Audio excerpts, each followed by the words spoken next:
CCA एक्साइरा। आज की इस वीडियो के अंदर मैं आपको ये बताने वाला हूँ कि अगर आप एक कंफ्यूजन के अंदर चल रहे हैं कि भाई आपका बजट 2000 के आसपास में, आप सोच रहे हैं ऐसा IM मिल जाए जो कि मेरी ऑडियो क्वालिटी सुधार दे, उसी के साथ में थोड़े गेमिंग का भी बढ़िया काम हो जाए। आपने काफी ज्यादा वीडियोस देख लिए हैं तो एक ये वाली वीडियो और देख लीजिए, आपकी ये प्रॉब्लम प्रॉपर मैं सॉल्व करने वाला हूँ। CCA एक्साइरा मेरे पास आए हैं लगभग 10-15 दिन हो चुके हैं और काफी टाइम हो गया। मैंने इस पे वेब सीरीज वगैरह देखी है, मूवीज वगैरह भी देखी है, टेस्ट किया है सब कुछ। अब मैं ये वीडियो बना रहा हूँ और आपको बता रहा हूँ कि क्या आपके लिए वैल्यू फॉर मनी है या नहीं। इससे पहले हमने CCA का फोनिक्स भी रिव्यू किया था, अगर आपने वो नहीं देखा तो वो जरूर से एक बार वीडियो चेक कर लीजिएगा। सबसे पहले इसको ओपन करते हैं और देखते हैं कि इसके अंदर अपने को क्या देखने को मिलता है। तो IM कुछ इस टाइप का देखने को मिलता है आपको। CCA का ब्रांडिंग यहाँ देखने को मिल जा रहा है, CCA एक्साइरा का ब्रांडिंग यहाँ पे कुछ जानकारी मेंशन है जैसे कि हाइब्रिड डायनेमिक ड्राइवर्स। यहाँ पे मैंने आपको जैसे कि बताया था माइक विदाउट माइक सारा ऑप्शन आपको देखने को मिल रहा है। ये बैक साइड है इसका, इसको अब अपन ओपन कर लेते हैं।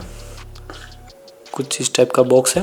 ऊपर यहाँ पे आपको IM देखने को मिल जा रहा है एंड यहाँ पे कुछ लिखा हुआ भी है। यहाँ पे आपको देखने को मिल जाती है ये वाली केबल। ये भाई आपकी ऑक्सीजन फ्री कॉपर केबल जो अपन कहते हैं। ये 0.75 वाला कनेक्टर है, ये आपको देखने को मिल जाता है। यहाँ पे ऑक्स का जैक, ये कुछ इस टाइप से है, हल्की फुल्की रहेगी, एकदम एक्सट्रीम टेंगल फ्री तो नहीं बोल सकते हैं इसको अपन। उसी के साथ में IMs के अंदर आपको देखने को मिल जाते हैं कुछ इस टाइप के ईयर टिप्स, ये भी चेक कर लिया जाए तो भाई ये बढ़िया वाला सिलिकॉन के आपको ईयर टिप्स देखने को मिल जा रहा है। एक इसमें बड़ी वाली साइज भी है, एक छोटी वाली साइज भी है, तो आपके साइज के अकॉर्डिंग आप ले सकते हैं। अभी मीडियम वाले जो है वो फिट है IMs के ऊपर ही। और लास्ट आइटम बचता है बॉक्स के अंदर ये वाली यूजर मैनुअल। जानकारी की सारी बातें इसके अंदर है, चाइनीज में भी है, इंग्लिश में भी है। ड्राइवर्स देखने में तो बहुत ही सुंदर दिख रहे हैं। यहाँ आपको CCA की ब्रांडिंग देखने को मिल जा रही है एंड यहाँ पे कुछ अलग से डिजाइन है, थोड़ा सा कह सकते हैं गेमिंग वाइब देने की कोशिश तो पूरी की है।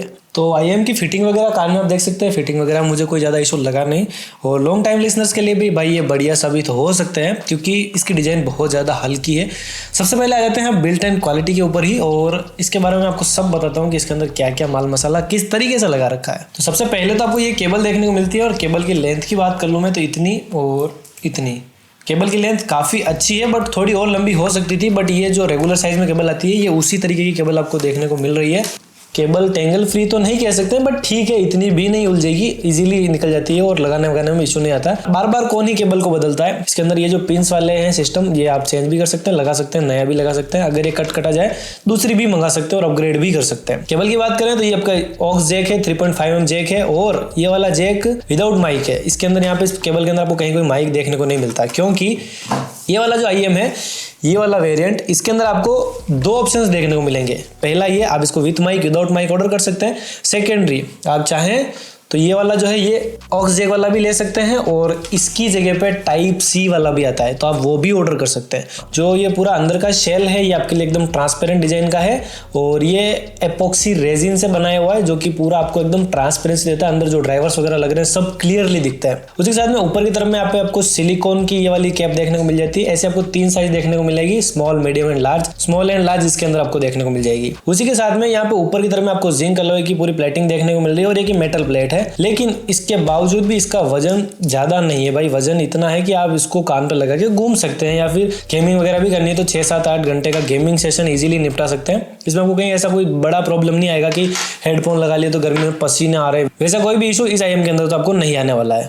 CCA एक्साइरा की आपने मुझे पता नहीं आपने तारीफें ही सुनी है या फिर कमियां भी सुनी है, मैं सबके बारे में यहाँ पे बात करने वाला हूँ। तो सबसे पहले मेरे को क्या क्या पसंद आया उसकी सबसे इंपॉर्टेंट चीजों की बात कर ली जाए। इनका हल्का डिजाइन मुझे बहुत ज्यादा पसंद आया, प्लस ये इन्होंने यहाँ पे कुछ गेमिंग वाली वाइब भी दी है, थोड़ा इसको उस तरीके से तैयार किया गया है जो कि दिखने में काफी प्रीमियम लग रहा है और अगर आप कहीं लगा के बैठेंगे तो एक अलग ही झलक देखने को मिलेगी। ब्रांडिंग पे अच्छा काम किया है, यहाँ पे CCA इधर मेंशन है, एक्साइरा इधर मेंशन है और इसकी ग्रिपिंग पे भी बहुत अच्छा काम किया। ये जो सिलिकॉन टिप्स है आपके कान को प्रॉपर तरीके से पैक करते हैं सो आपको एक अच्छी ग्रिप भी मिलती है और ये डिस्टर्बिंग नहीं लगता है, कान में कहीं पे भी दर्द नहीं होता है। ये बहुत अच्छी बात मुझे लगी। ये वाला IM आता है भाई साहब आपका डायनेमिक ड्राइवर के साथ में। डायनेमिक ड्राइवर बेसिकली आपका जो कह सकते हैं कि पूरा एयर है उसको पंप करता है और एक सिंगल ड्राइवर से एक नॉर्मल ड्राइवर से थोड़ा बेटर कह सकते हैं, सिंपल भाषा में समझाऊं तो। उसके साथ में आपको एक इसमें बैलेंस्ड आर्मेचर भी देखने को मिलता है। थोड़ा और सिंपल करते हैं, डायनेमिक ड्राइवर बेस का सारा काम करेगा, डीप्स का सारा काम करेगा एंड जो बैलेंस आर्मेचर है वो आपका मिड्स एंड हाई का सारा काम करेगा। अब कंफ्यूजन क्लियर?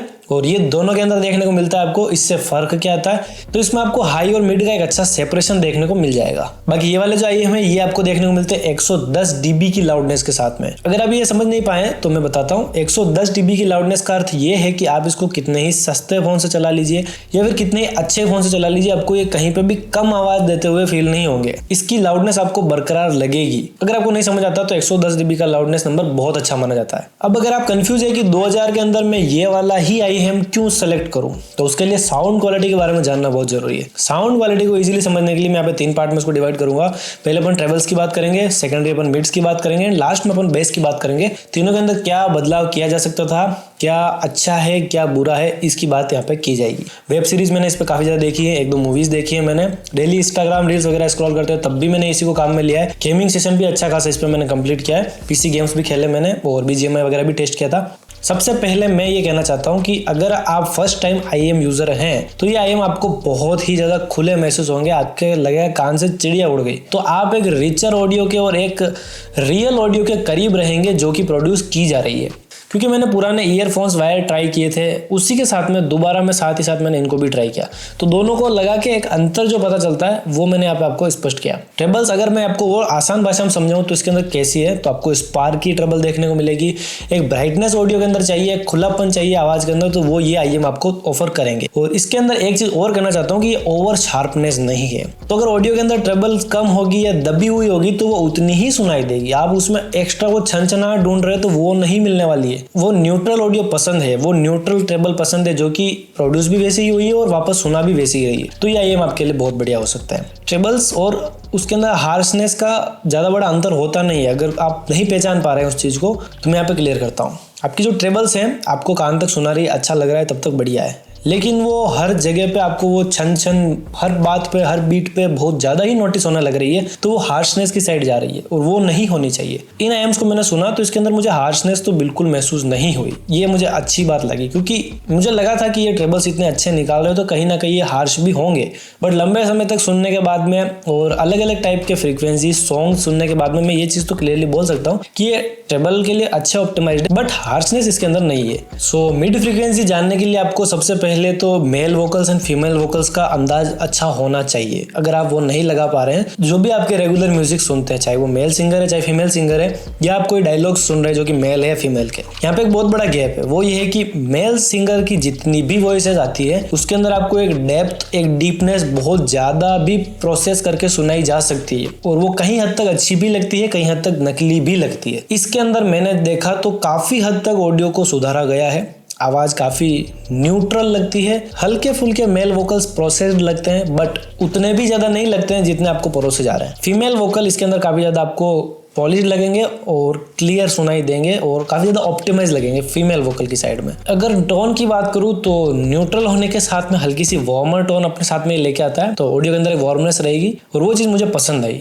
और अगर बात करूं इन IEMs की तो ये थोड़े थोड़े अपर मिड की साइड में मुझे एम्फेसाइज लगे हैं। ऑडियो एक्सपीरियंस मुझे ठीक लगा। इन IEMs की इस साइज के हिसाब से देखा जाए तो इस प्राइसिंग के अकॉर्डिंग तो ये गुड टू गो है। आपके डेली यूजेस और बेसिक यूजेस सब के लिए अच्छे हैं। इनसे आपका कहीं पे भी काम नहीं अटकने वाला, ये चीज मैं कह सकता हूँ। अब आ जाते हैं भाई बेस के ऊपर। बेस की अगर बात करूं तो सबसे पहली चीज मैं ये कहना चाहूंगा कि भाई साहब इसके अंदर मिड बेस आपको बूस्टेड देखने को मिलेगा, लोअर बेस ठीक ठाक है और अपर बेस भी ठीक ठाक है। फ्रीक्वेंसी रेंज यहाँ पे जो ऑफर की जा रही है वो आपको 20 हर्ट्ज टू 40 किलो हर्ट्ज की ऑफर की जा रही है। लो बेस की बात करूं, डीप बेस की बात करूं, ठीक लगा मुझे, अच्छा लगा, बट उतने ज्यादा डीपर एक्सट्रीम डीपर मैं नहीं कहना चाहूंगा। मुझे ठीक ठाक इसके अंदर लोअर बेस लगा। इंस्ट्रूमेंट सुनेंगे या फिर आप बेसिक कोई भी सॉन्ग सुनेंगे, पंजाबी हो गए, लोफी म्यूजिक सुन लीजिए, चाहे आप ओल्ड म्यूजिक सुन लीजिए, चाहे जिसके अंदर बेसी साउंड ज्यादा है वैसा कुछ सुन लीजिए, हर के अंदर ये ऑप्टिमाइज लगेंगे। अच्छी खासी आवाज आपको देखने को मिलेगी क्योंकि इसमें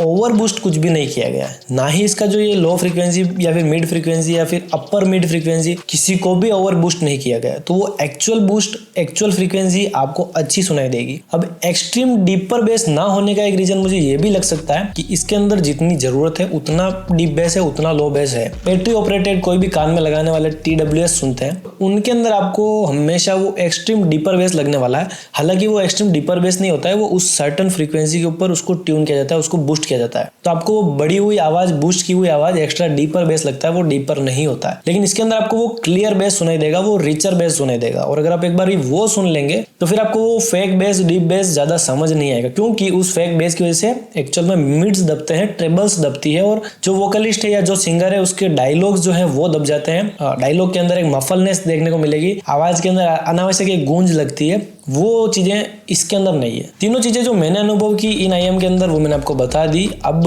इनके अंदर कमी क्या है उसकी भी बात कर ली जाए। केबल है, ये सिंपल सी केबल है, और सुधारी जा सकती थी, बट ये जो ऑक्सीजन फ्री कॉपर केबल है ये भी ठीक है इस प्राइसिंग के अकॉर्डिंग। अगर इसको बजट के अंदर लाया जाए, उस अकॉर्डिंग देखा जाए तो ये केबल अच्छी है। अब बात कर लेते हैं थोड़ी सी सेपरेशन की, इमेजिंग की, कैसी इसकी क्वालिटी है। इमेजिंग की बात करूं एंड ऑडियो सेपरेशन की बात करूं तो इंस्ट्रूमेंट्स आपको अलग अलग फील होंगे अगर आप जब कभी भी इसको सुनेंगे। लेफ्ट एंड राइट का ऑडियो सेपरेशन इसमें आपको अच्छा समझ में आने वाला है। तो चाहे आप गेमिंग करेंगे उसमें भी आपको बहुत अच्छा अनुभव होगा, या फिर अगर आप म्यूजिक ही सुनते हैं तो राइट के इंस्ट्रूमेंट्स, लेफ्ट के इंस्ट्रूमेंट, या फिर कोई भी सिंगर की आवाज, प्लेबैक सिंगर्स, सबके अंदर आपको एक अलग अलग डिफरेंस फील होगा। तो सुनने के अंदर भी मजा आएगा, आवाज मिक्स नहीं होती है। तो मेरे ख्याल से यही था वीडियो। इसके अंदर मेरे को जितनी भी बातें लगी मैंने आपके साथ में शेयर कर दी। और कुछ चीजें अगर आपको नहीं समझ में आई तो आप कमेंट कर सकते हैं, कुछ और नया जानना है तो आप पूछ सकते हैं। अगर इसको आपको खरीदना है तो इसका लिंक मैंने नीचे दे रखा है, CCA की वेबसाइट मैंने नीचे मेंशन कर रखी है, और टेक प्रोडक्ट्स के अंदर कुछ IEM भी डाल रखे हैं, तो आप वो चेकआउट कर सकते हैं, कंसिडर कर सकते हैं। अगर ये वीडियो पसंद आए तो एक लाइक और एक सब्सक्राइब की मैं डिमांड करता हूँ। अगर आपकी इस वीडियो से कुछ मदद हुई है तो आप सब्सक्राइब कर सकते हैं। मिलेंगे ऐसे किसी और वीडियो के अंदर। जय हिंद, वंदे मातरम दोस्तों।